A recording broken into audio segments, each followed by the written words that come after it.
My step number one is getting to your happy place. You've got to be in a high frequency.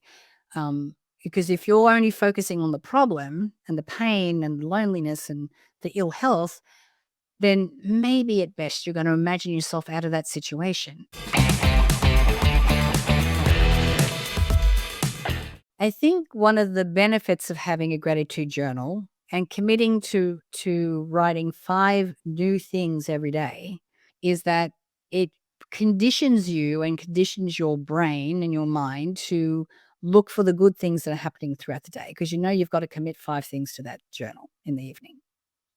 Now, what we do know is what we focus on expands. And so if you're looking for the good, if you're looking for the things to be grateful for, if you're appreciating all these teeny tiny little things, like how someone opened the door for you to get into the store, or how, the person at Starbucks put a little smiley face on your coffee cup, or, all of these teeny tiny little things, or you've had like days and days of no sun, and then the sun comes out.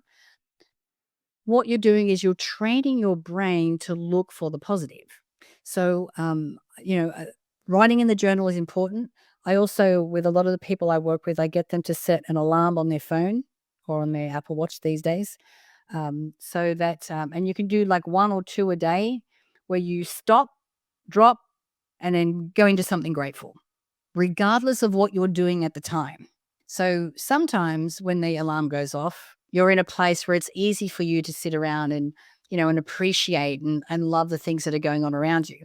Sometimes that alarm goes off and you're in the middle of something that's quite stressful, and it's a bit of a pattern interrupt. You're like, whew, okay, all right, I'm going to step back from the computer for a minute, and then you shift your energy and you shift your emotion into what it is that you're grateful for.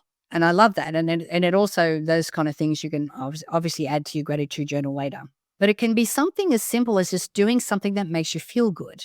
I used to have a list wrote out a list that I would have on the window here of all the things that there were little activities that if I could feel myself, getting a little overwhelmed or a little stressed, that I could do that would change the way that I feel. Whether it's, going for a drive in the car, whether it's taking Bella out for a walk, or just walking around the marina here, or, there's certain songs. I have a playlist that's like, that will get me back into that high energy mood.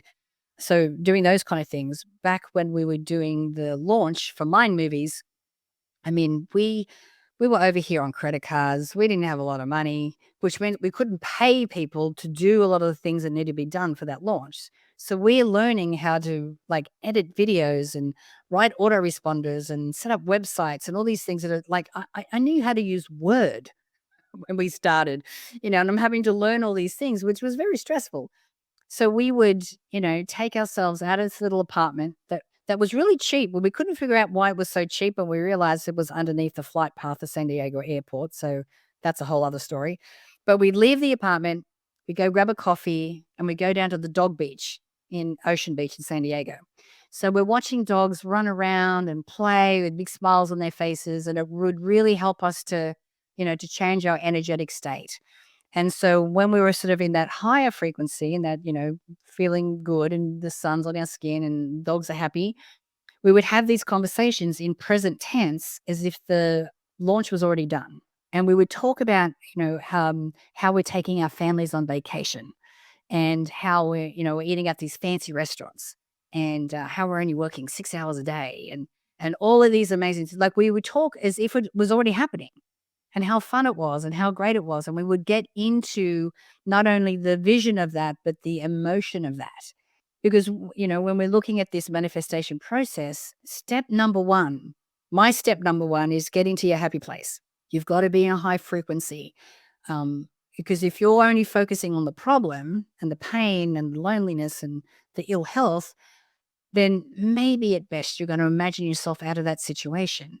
But for you to think big and desire something big for yourself and for your family and the people that you love, you have to be in a high frequency to be able to do that. Otherwise, there's no way you're going to believe that it's going to happen.